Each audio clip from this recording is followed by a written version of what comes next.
Hello to everyone, and thank you for joining me. I'm Dr. William Lester, coming to you as always from the studio of Blackwater Media in the great city of Atlanta. You know, there's a well-known saying from a rather well-known body of work that refers to space as being the final frontier. And built into that realization is the understanding that we are not alone in the universe.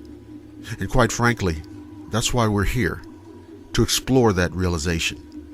So while I encourage you to look to the skies, I also invite you here to explore Blackwater Media's UFO Files.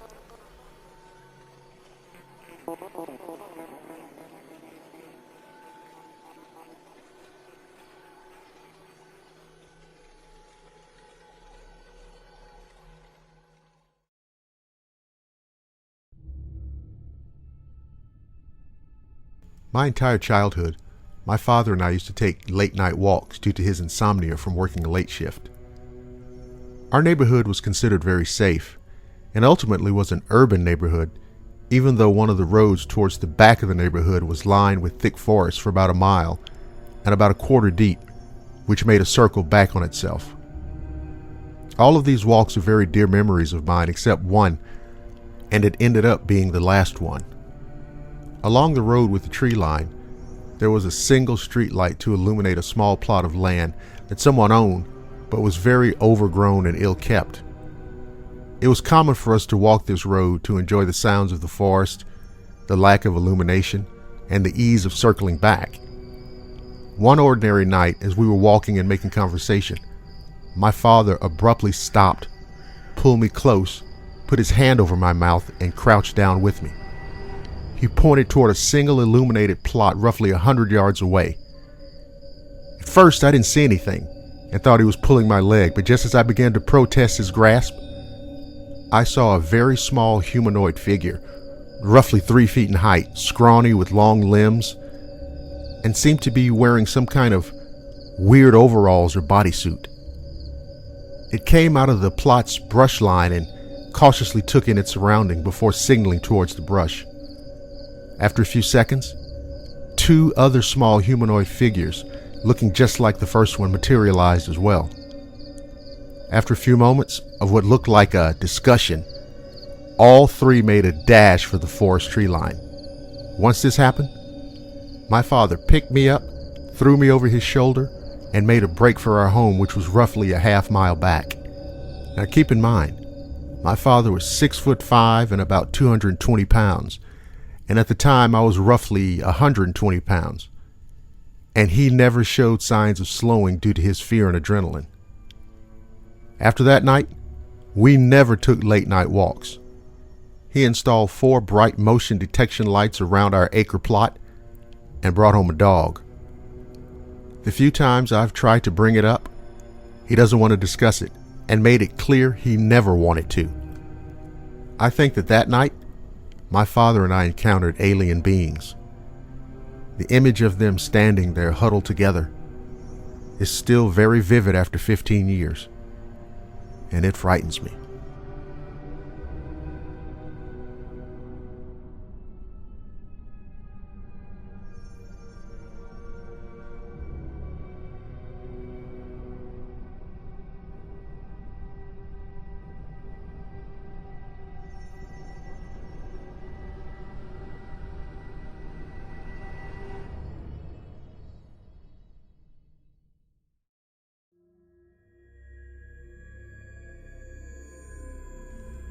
I left home before sunrise on my way to spend the Thanksgiving holidays with my parents. Just 2 or 3 days of reminiscing, food, drinks, and of course, football. I'd gotten a good ways down the highway and turned onto Old Black Rock Road, which I knew would add an extra 20 minutes or so to the drive, but I couldn't resist the scenery of the farmland, the old barns, grazing horses and cattle. All of the things that registered in my memory bank of golden childhood memories. My dashboard clock read 7:20 a.m. But then, as I rounded the bend in the road, all of those hazy, fond boyhood remembrances crashed.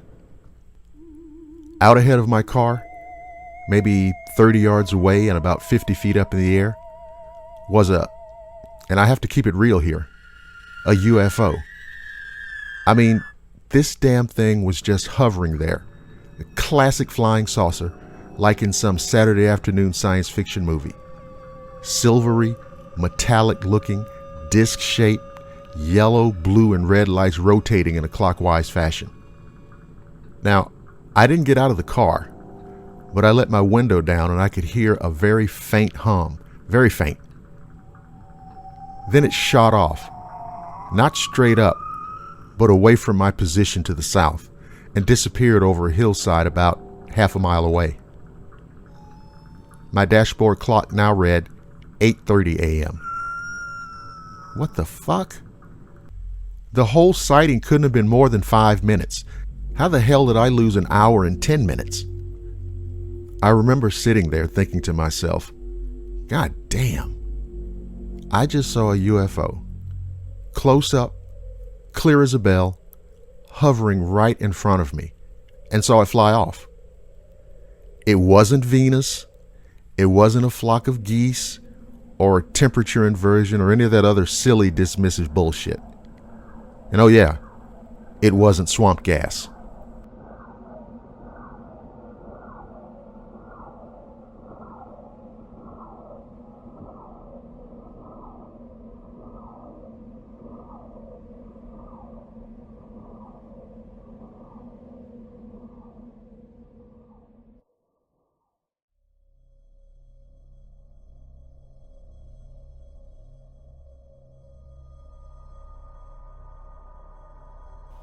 The Kelly Hopkinsville incident took place on August 21st, 1955, at the farmhouse of the Sutton family located between Kelly and Hopkinsville, Kentucky.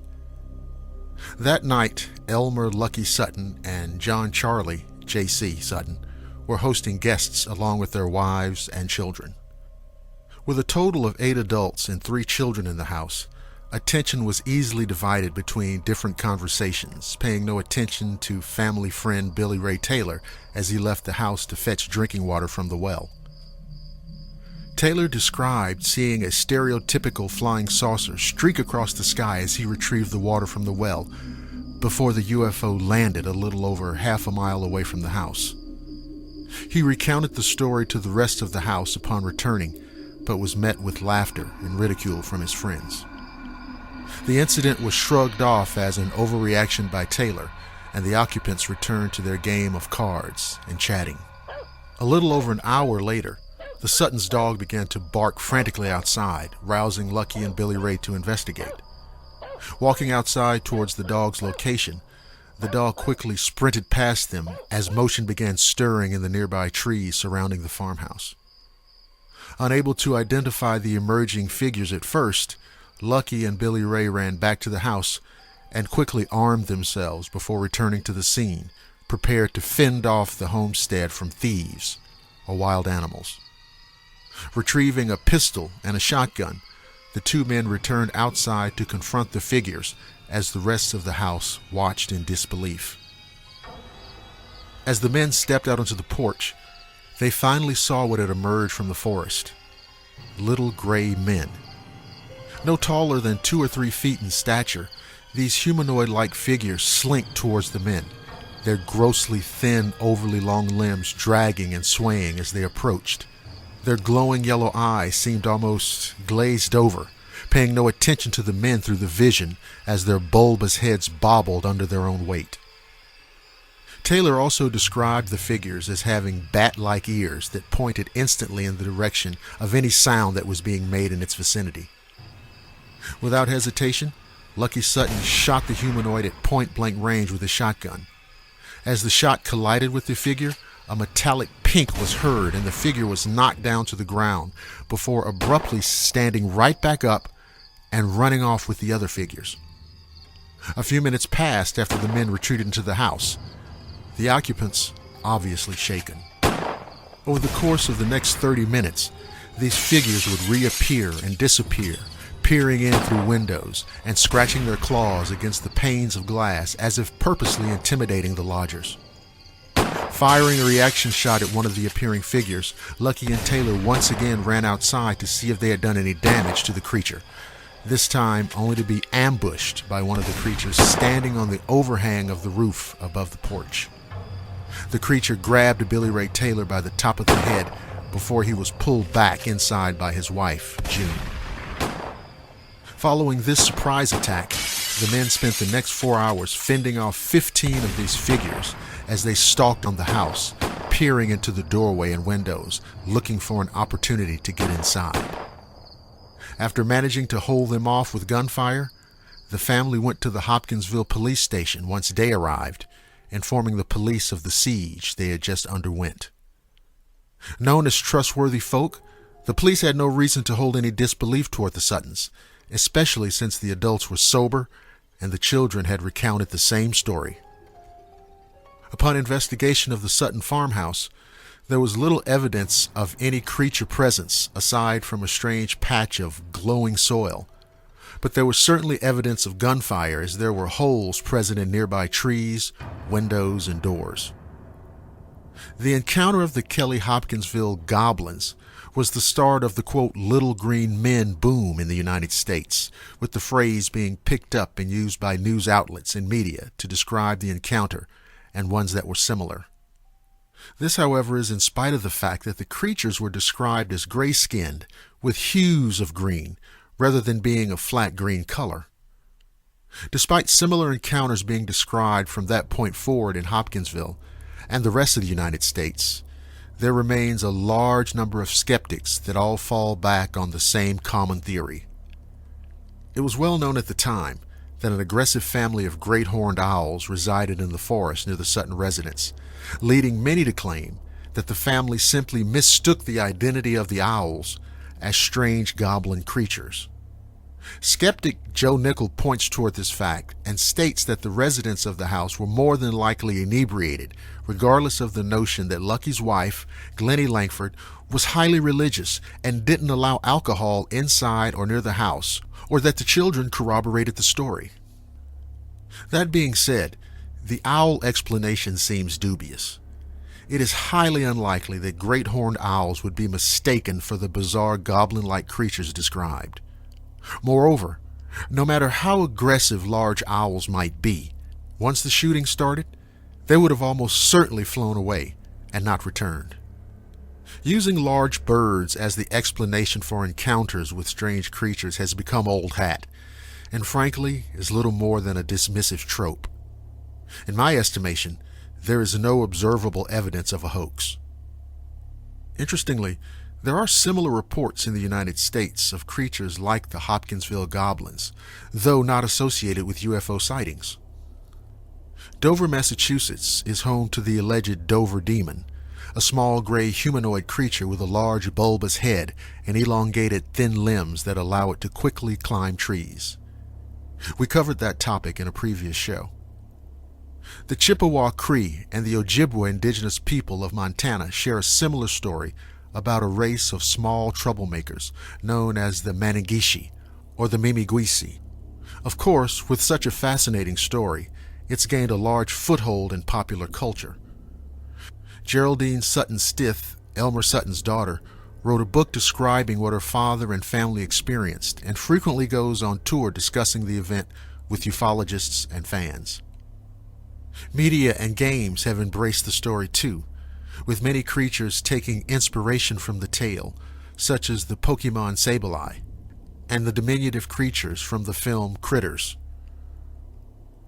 The Kelly Hopkinsville event may never be fully explained, as most of the family and friends present that night have passed away. Nevertheless, this strange tale of flying saucers and alien interlopers lives on.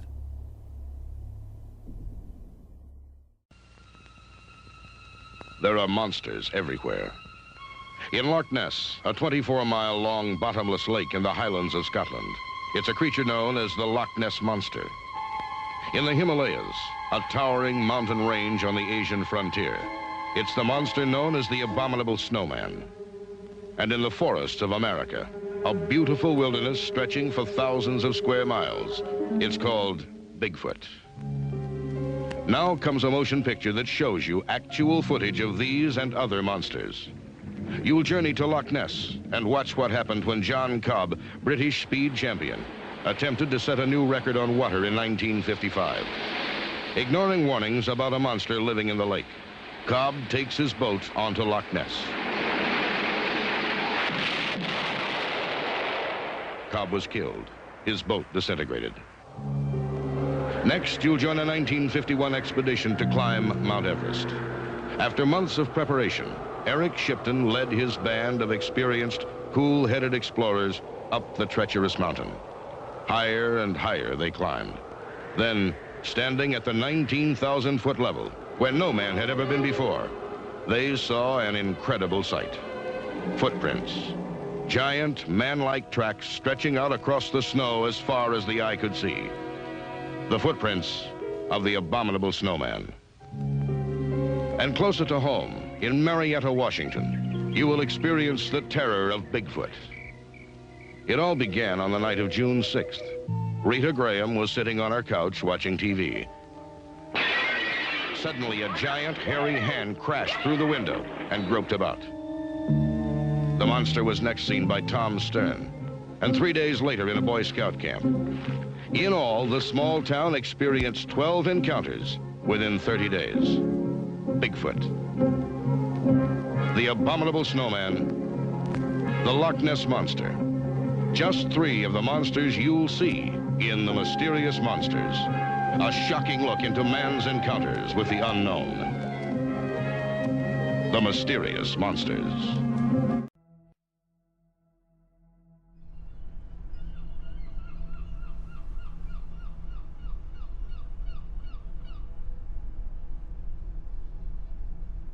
An extraordinary event in 1967 would practically put the small fishing village of Shag Harbor on the map. Located at the southern tip of Nova Scotia, this rural community would be host to one of the best documented UFO events of the past 60 years. Named after the shag, a bird of the cormorant family, the harbor was literally left off most maps of the time, but that would be changed once and for all. The tiny fishing community had always had its stories. Stories of giant sea serpents, man-eating squid, and ghost ships. The list of local colors would see one more addition to its list. A story of a visit by a mysterious flying craft of unknown origin. This craft would visit the waters of Shag Harbor, permanently stamping the village's name in the public eye. The first indication of this mysterious occurrence would come from local residents who noticed strange orange lights in the sky on the night of October 4th, 1967. Most witnesses agreed that there were 4 orange lights that evening. 5 teenagers watched these lights flash in sequence and then suddenly dive at a 45-degree angle toward the water's surface. The witnesses were surprised that the lights did not dive into the water but seemed to float on the water approximately 1/2 mile from the shore. Understandably, witnesses at first thought they were watching a tragic airplane crash and quickly reported as much to the Royal Canadian Mounted Police, which was located at Barrington Passage. Coincidentally, RCMP Constable Ron Pound had already witnessed the strange lights himself as he drove down Highway 3 en route to Shag Harbor. Pound felt that he was seeing 4 lights, all attached to one flying craft, and he estimated the craft to be about 60 feet long. Constable Pound made his way to the shore to get a closer look at the phenomenal sight. He was accompanied by Police Corporal Victor Werbicki, Constable Ron O'Brien, and other local residents. Pound clearly saw a yellow light slowly moving on the water, leaving a yellowish foam in its wake. All eyes were glued on the light as it slowly either moved too distant to be seen or dipped into the icy waters. Coast Guard Cutter 101 and other local boats rushed to the spot of the sighting, but by the time they arrived, the light itself was gone. However, the crewmen could still see the yellow foam, indicating that something had possibly submerged. Nothing else could be found that night, and the search was called off at 3 a.m. The RCMP ran a traffic check with the Rescue Coordination Center in Halifax and NORAD radar in Bacaro, Nova Scotia, and they were told that there were no missing aircraft reported that evening, either civilian or military. The following day, the Rescue Coordination Center filed a report with Canadian Forces headquarters in Ottawa. This report stated that something had hit the water in Shag Harbor, but the object was of unknown origin. The HMCS Granby was ordered to the location, where divers searched the bottom of the ocean for several days, but without positive results. Soon the story of the mysterious crash at Shag Harbor died as quickly as it had begun. That is, until 1993. As the original story faded from papers and newscasts, several theories were put forward. One explanation was that a Russian spacecraft had crashed, which would explain the presence of a Russian submarine in the area. There was also the rumor of American involvement in the follow-up investigation, but there was no official statement from the United States. The Shag Harbor incident would have new life breathed into it by the efforts of investigator Chris Stiles of MUFON, the Mutual UFO Network. The case intrigued him so much that he decided to search for more details. Stiles found the names of many of the original witnesses through newspaper clippings and was able to interview many of them. Stiles was assisted by MUFON investigator Doug Ledger. These two men would uncover some extremely compelling evidence through their interviews. They discovered that when the divers of the Granby finished their work, the case was not over after all. The divers, along with other witnesses, related these events. The object that dove into the waters of the harbor had soon left the Shag area, traveling underwater for about 25 miles to a place called Government Point, which was near a submarine detection base. The object was spotted on sonar there, and naval vessels were positioned over it. After a couple of days, the military was planning a salvage operation when a second UFO joined the first. The common belief at the time was that the second craft had arrived to render aid to the first. At this time, the Navy decided to wait and watch. After about a week of monitoring the two UFOs, some of the vessels were called to investigate a Russian submarine that had entered Canadian waters. At this point, the two underwater craft made their move. They made their way to the Gulf of Maine and put distance between themselves and the chasing Navy boats. They broke the surface and shot away into the skies. These extraordinary events were corroborated by many witnesses, both civilian and military. Unfortunately, the reports were given, quote, off the record. Ex-military personnel feared the loss of their pensions, and civilian witnesses feared ridicule and their privacy being invaded. The unusual events of Shag Harbor command an important place in the study of UFOs. There is little doubt that on October 4th, 1967, something unknown crashed into the waters of Shag Harbor.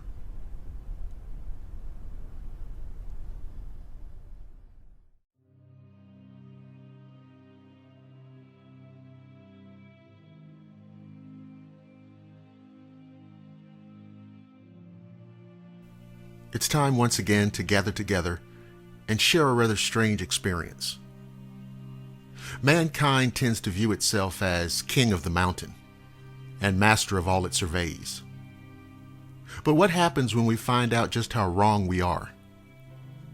Our story is called The Spaceman, and he's just arrived from a star system on the far side of the Nightfall radio show.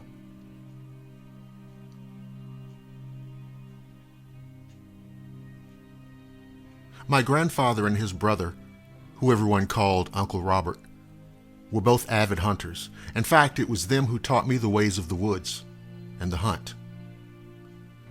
But they told a story once about something very strange that happened to them on a hunting trip. They said it was in 1948. On that particular day, they'd gotten started late, taking time out for a big breakfast and to make a paper bag full of sandwiches and thermoses of coffee. There was really nothing out of the ordinary during that day, and they bagged 6 rabbits, which was great for them since hunting season for rabbits was coming to an end. The sun began to sink as they walked back to the truck, when they started hearing what they called an electronic sound. It's an interesting choice of words, since this was a time long before any general knowledge of computers and virtually no one owned a TV yet. But they described it like a high-pitched hum that came in low and got slowly louder, almost like an old-style radio that wouldn't tune into a station. And then in just the span of a few seconds, they saw something that seemed completely unbelievable. Uncle Robert said it was like a big goddamn top, the kind kids at the time played with. It was sinking down towards the ground in a clearing about 50 yards from us. And it looked like it was made out of polished metal, very silvery, except for some lights flashing around the edges. Now you would think that after seeing something like that, they'd have tried to get to their truck and get away as quickly as they could. But these guys were a different breed. These were men who had fought and beat the Nazis in Europe and North Africa. These were men that did not scare easily. As they watched, there was another strange electronic sound and something that vaguely resembled a door or hatch lowered. And as my grandfather put it, a spaceman came out. It was interesting to hear that mid-20th century jargon. But understand, in 1948, the word alien to infer extraterrestrial had not yet permeated the lexicon. Anyway, they described the visitor as roughly average size, perhaps a little smaller than they were. But he didn't have hair. They used the word he because according to them it just seemed male. And it had greenish skin and pointed ears. They said that he was carrying what looked to them to be a small object in his hand that also had blinking lights on it. Then the strange visitor looked directly at them, and all eyes locked. Uncle Robert said he started walking in our direction, and me and your grandfather just looked at each other, and he said, "We can't have this." And they raised their rifles. Uncle Robert said that the visitor stopped dead in his tracks, looked back down at that little box thing in his hand, and they could hear that weird electronic sound again. Then there was a bright flash of light. The object rose up in the air out of the clearing and moved off to the east until it was out of sight. You know, I often think about their story, how amazing it must have been to have such an encounter. And you know, this happened about a year after the Roswell incident. It's something to think about when you look up into the night sky and come to grips with the fact that we are not alone.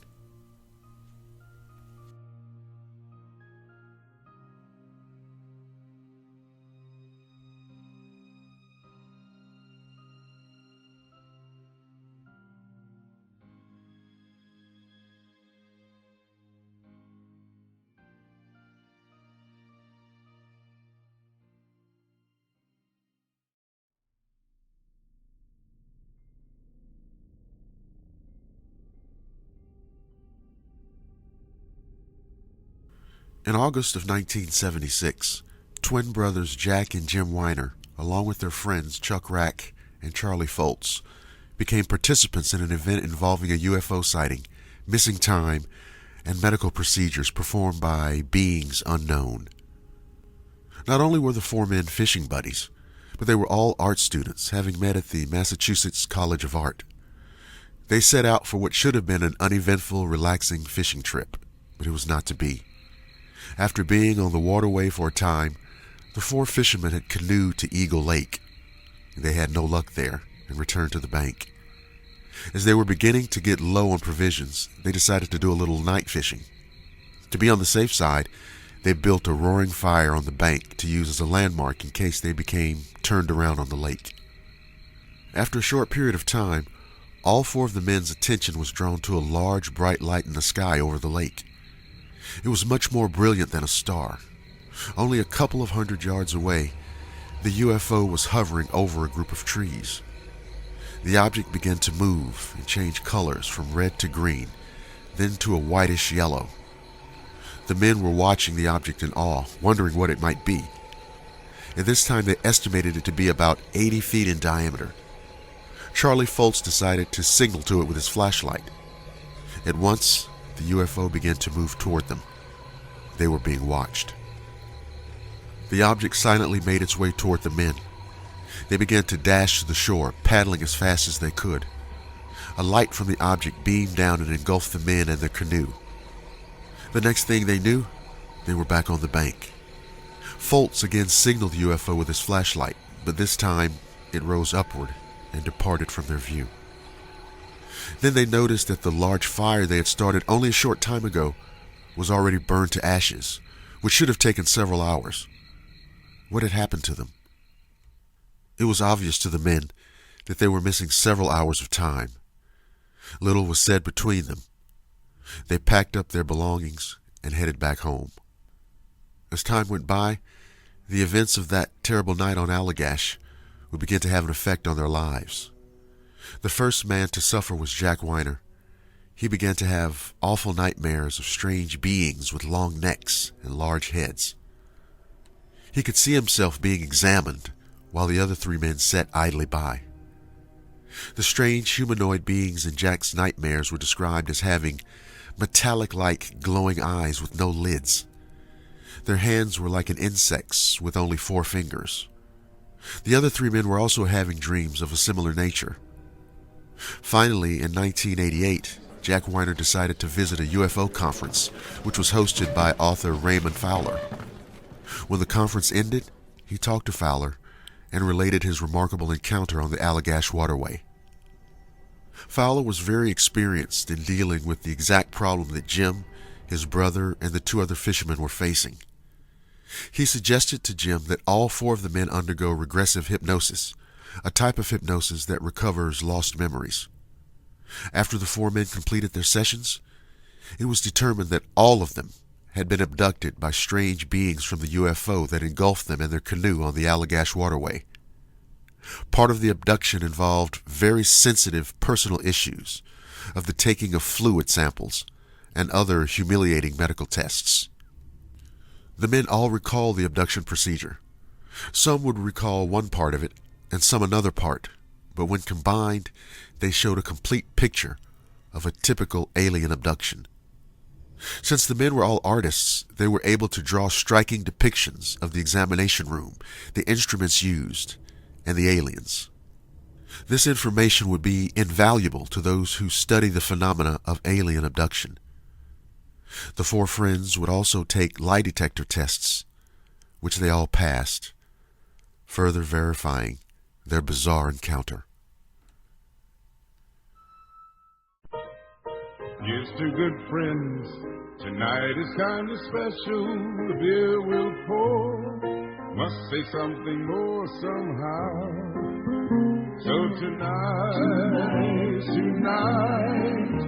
let it be low and brown. Let it be low and brown. It's been so long. Hey, I'm glad to see you. Raise your glass.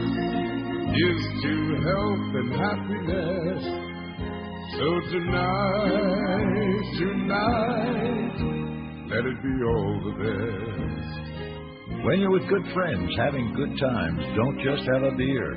Have a low and brown. Because good friends and good times deserve the taste of a great beer. And there's really only one. Low and brown. Tonight, let it be low and brown.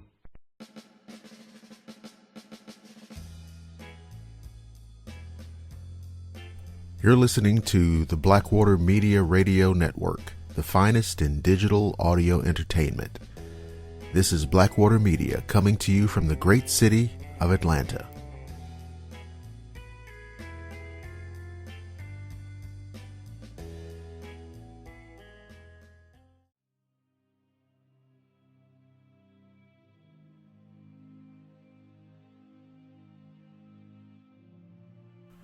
On a cold and damp December night in 1980, 2 middle-aged women and a young boy were driving along a deserted Texas highway on their way back from a town about 15 miles from Houston. Betty Cash, Vicki Landrum, and her grandson were driving down a rural road in Texas on December 29th of that year when they saw something they could not explain. Betty Cash stopped the car, and the 3 looked on in dumbfounded amazement. A strange craft hovered about 60 meters away, emitting strange sounds, beeps, whirs, and hums.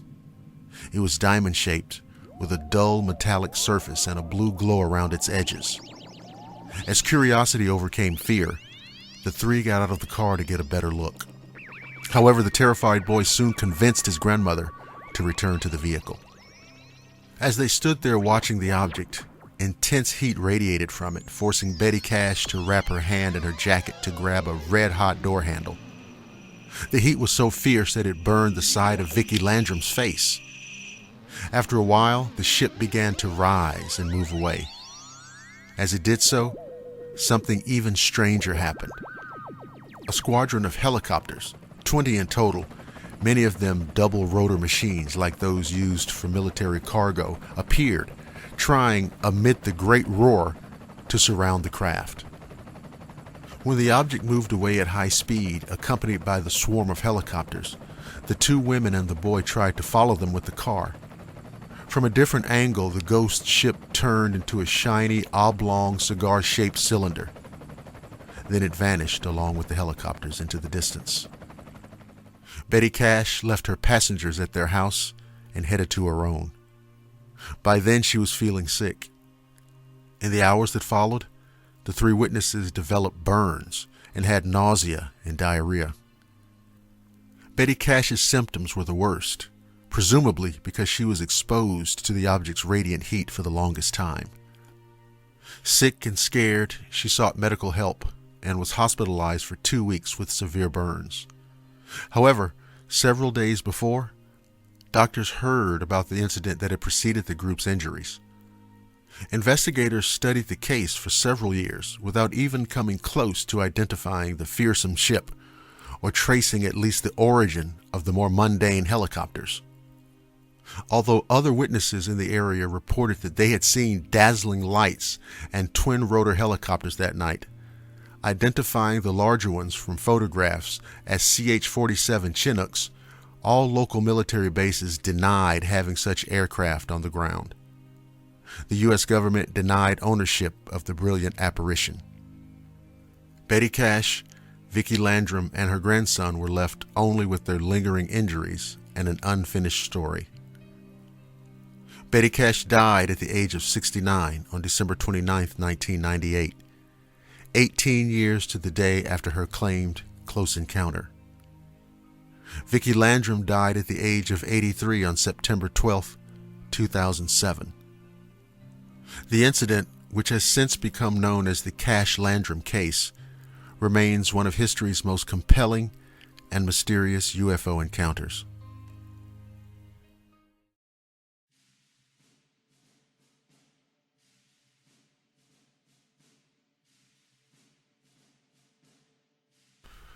The Battle of Los Angeles, as it has come to be called, remains one of the strangest events of World War II, and is still a mystery to this day.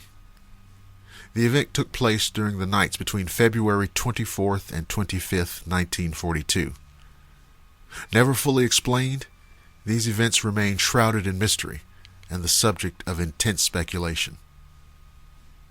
Beginning shortly after 2 a.m. on February 25th and throughout the night, unidentified objects were reported over Los Angeles, and the threat was so unusual that air raid sirens were sounded and a total blackout was ordered.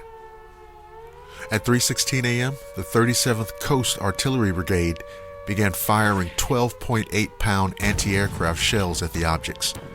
More than 1,400 shells were fired over the next 58 minutes as the objects moved south from Santa Monica to Long Beach. The obvious thought was that these were Japanese bombers come to attack the United States, says UFO researcher Bill Burns, publisher of UFO magazine. But it wasn't. They were flying too high. And the astounding thing was, not one artillery shell could hit the craft. Out of all the hundreds of shells that were fired, none of them struck home. People outside that night swore that it was neither a plane nor a balloon. It was UFO.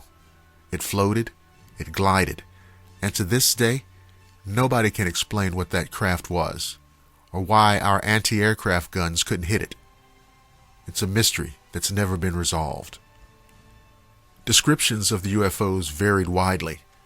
General George C. Marshall, in his initial memo to President Roosevelt regarding the event, wrote that the, quote, unidentified airplanes traveled at speeds ranging from very slow to as much as 200 miles per hour, and from elevations of 9,000 to 18,000 feet.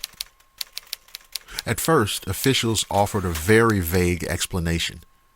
According to a Los Angeles Times article dated February 26, 1942, the Secretary of the Navy, Frank Knox, dismissed the event as a, quote, false alarm due to jittery nerves.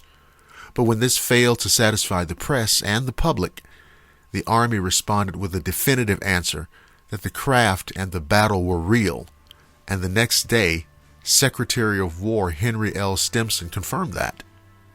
Santa Monica's U.S. Representative Leland Ford was quoted in the Times on February 27th, calling for a congressional investigation into the incident, but this went nowhere. In the years since, various explanations have been offered, from Japanese planes to German craft launched from secret bases in Mexico, to unidentified aircraft, to weather balloons, to sky lanterns, and to blimps. However, it is also alleged that General Marshall reported that the Army had recovered an unidentified aircraft off the coast of California that indicated that the mystery airplanes are in fact not earthly, and according to secret intelligence sources, they are in all probability of interplanetary origin.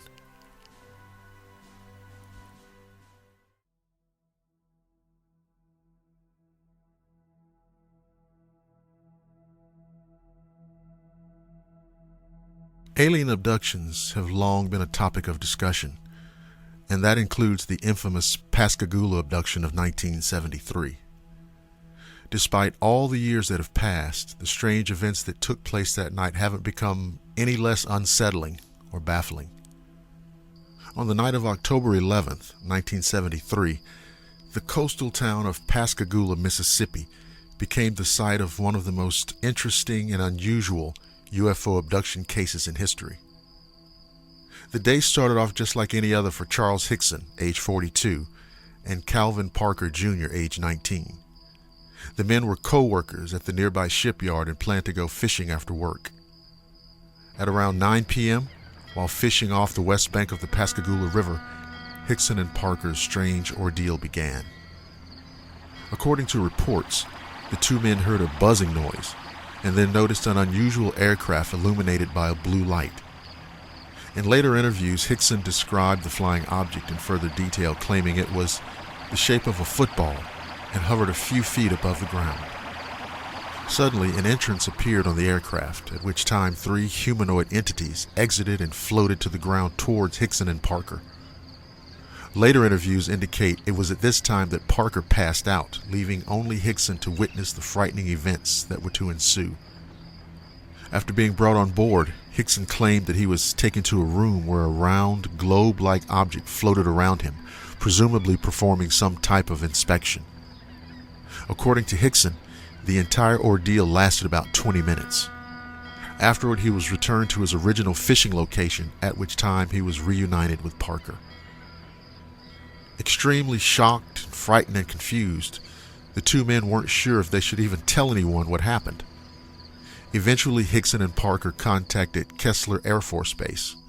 However, they were told that the base no longer handled UFO sightings and were instructed to call the local sheriff's department. Hickson and Parker went to the Jackson County Sheriff's Department around 11 p.m. that night. Initially hesitant, Sheriff Fred Diamond noted the men were visibly shaken. The sheriff tested the men's authenticity by leaving them alone in the interrogation room, which was equipped with a hidden recording device. The sheriff hoped that if the men were lying, they would use the time alone to corroborate their story. However, the tape only captured the two discussing the unbelievable and horrifying events they had just experienced. Hickson passed away on September 9, 2011. In all that time, he maintained the validity of his experience and never changed one detail when recounting the events of that infamous night.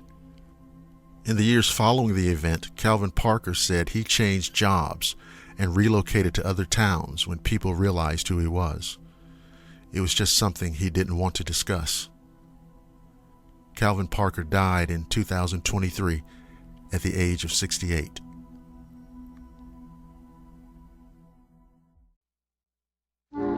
the edge of the universe, 400 men and women are probing the immeasurable blackness of space. Their leaders are an Earthman with no fear and a stranger with no heart.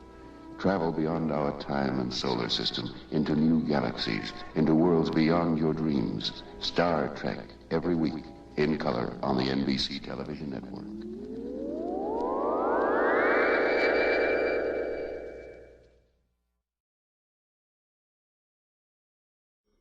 In Mali, West Africa, live a tribe of people called the Dogon. The Dogon are believed to be of Egyptian descent, and their astronomical lore goes back thousands of years to at least 3200 BCE. According to their traditions, the star Sirius has a companion star which is invisible to the human eye. This companion star has a 50-year elliptical orbit around the visible Sirius and is extremely heavy. It also rotates on its axis. This legend might be of little interest to anybody, but the two French anthropologists Marcel Grial and Germain Dieterlen, who recorded it from 4 Dogon priests in the 1930s. Of little interest except that it's exactly true. How did a people who lacked any kind of astronomical devices know so much about an invisible star? The star, which scientists call Sirius B, wasn't even photographed until it was done by a large telescope in 1970. The Dogon stories explain that also. According to their oral traditions, a race of people from the Sirius system called the Nomos visited Earth thousands of years ago. The Nomos were ugly, amphibious beings that resembled mermen and mermaids. They also appear in Babylonian, Akkadian, and Sumerian myths. The Egyptian goddess Isis, who is sometimes depicted as a mermaid, is also linked with the star Sirius. The Nomos, according to the Dogon legend, lived on a planet that orbits another star in the Sirius system. They landed on Earth in a, quote, ark that made a spinning descent to the ground with a great noise and wind. It was the Nomos that gave the Dogon the knowledge about Sirius B. The legend goes on to say the Nomos also furnished the Dogons with some interesting information about our own solar system. That the planet Jupiter has 4 major moons, that Saturn has rings, and that the planets orbit the sun. These were all facts discovered by Westerners only after Galileo invented the telescope. The story of the Dogon and their legend was first brought to popular attention by Robert K.G. Temple in a book published in 1977 called The Sirius Mystery. Since writer Ian Ridpath and astronomer Carl Sagan made a reply to Temple's book suggesting that this modern knowledge about Sirius must have come from Westerners who discussed astronomy with the Dogon priests. The priests then included this new information into the older traditions. This in turn misled the anthropologists. Though far-reaching, this is a possibility, considering Sirius B's existence was suspected as early as 1844 and seen through a telescope in 1862. It doesn't, however, seem to explain a 400-year-old Dogon artifact that apparently depicts the Sirius configuration, nor the ceremonies held by the Dogon since the 13th century to celebrate the cycle of Sirius A and B. It also doesn't explain how the Dogons knew about the superdensity of Sirius B, a fact only discovered a few years before the anthropologists recorded the Dogon stories. It is also important to remember that although many parts of the Dogon legends seem to ring true, other portions are clearly mistaken. One of the Dogon's beliefs is that Sirius B occupied the place where our sun is now. Physics clearly prohibits this. Also, if the Dogon believe that Sirius B orbits Sirius A every 50 years, why do they hold their celebrations every 60 years? Sirius A is the brightest star in our sky and can be easily seen in the winter months in the northern hemisphere. Look for the constellation Orion. Orion's belt are the 3 bright stars in a row. Follow an imaginary line through the 3 stars to Sirius, which is just above the horizon. It's bluish in color. Sirius is only 8.6 light years from Earth. astronomer W. Bessel was the first to suspect that Sirius had an invisible companion when he observed that the path of the star wobbled. In the 1920s, it was determined that Sirius B, the companion of Sirius, was a white dwarf star. The pull of its gravity caused Sirius' wavy movement.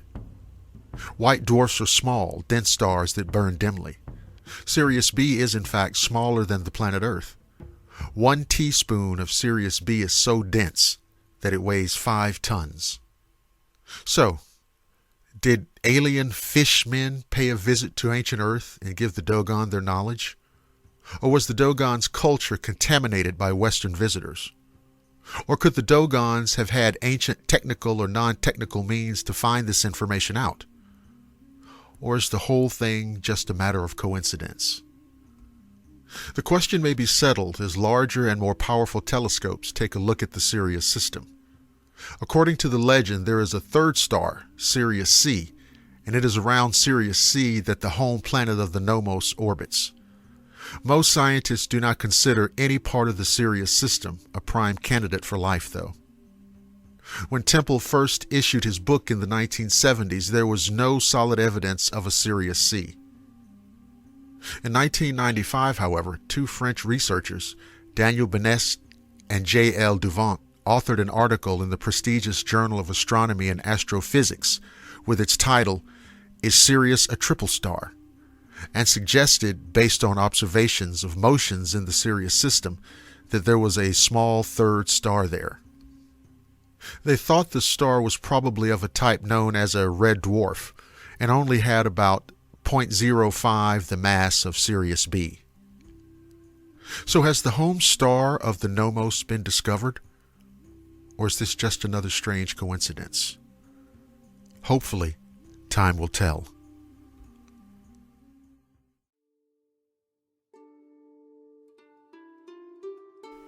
Many people think that the phenomena of flying space objects that can be seen in the sky is a product of modern science fiction. This way of thinking reveals a lack of knowledge of history. In fact, thousands of years before science fiction was born, ancient writers described flying objects in the skies, very similar to those that can be seen today. Let's look at some examples. The classical writer who described unusual celestial phenomena such as shields of fire and torches of fire flying in the skies is Titus Livius, one of the most important Roman historians.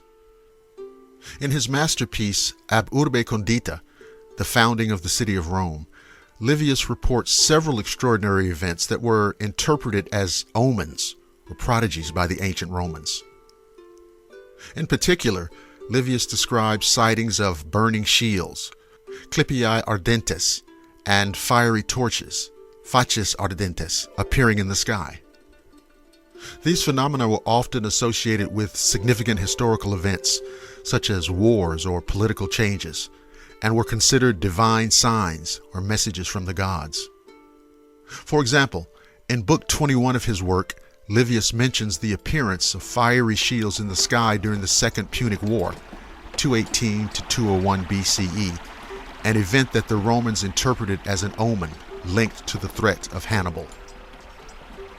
These accounts have often been cited by modern scholars and enthusiasts of unexplained phenomena as possible descriptions of sightings of unidentified flying objects in antiquity. However, it is important to note that Livius and other classical authors interpreted these events in a religious and mythological context without having the scientific knowledge to explain them rationally. Other classical authors, such as Pliny the Elder in his Naturalis Historia, have described unusual celestial phenomena, but Livius is particularly known for his vivid and detailed descriptions of these events, which continue to arouse interest and debate even today. So it is quite incorrect to say that UFOs have only been sighted since the 1950s and are therefore a social phenomena of emulation. These flying objects have been keeping us company for millennia at least, even before we realized it.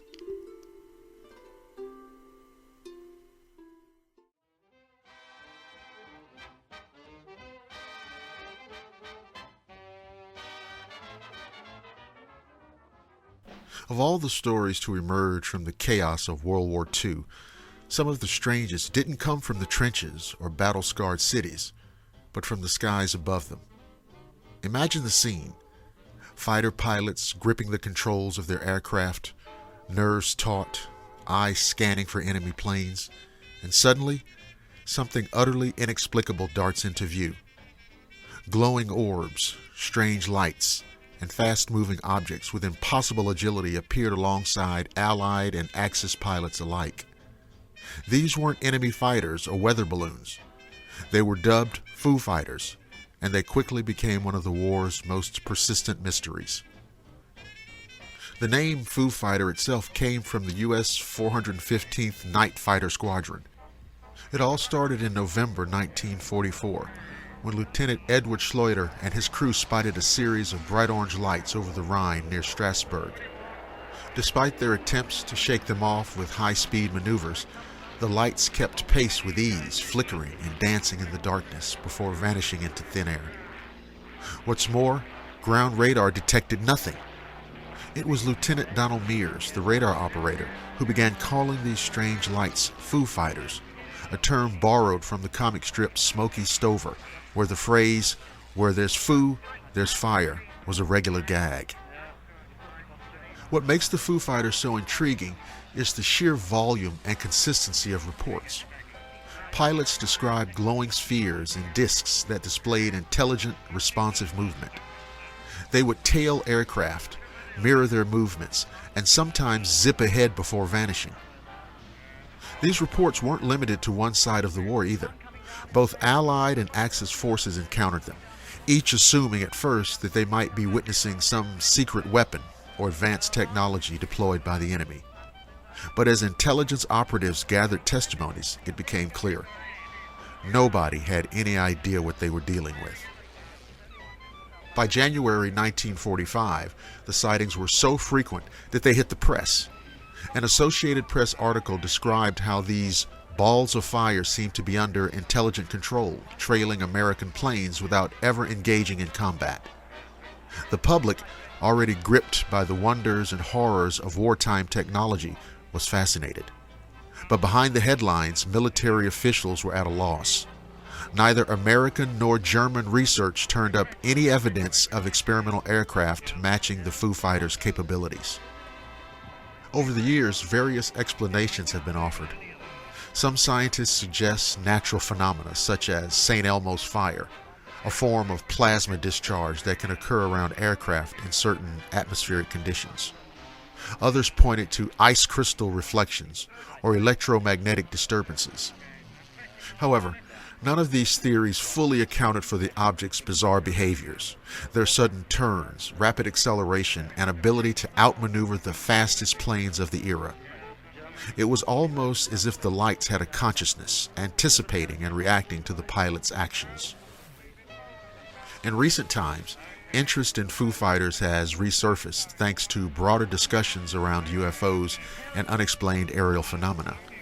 In fact, a 2024 scientific study suggested that these World War II sightings might be linked to plasmas, specifically ionized gases that could be drawn to the electrical fields generated by aircraft engines.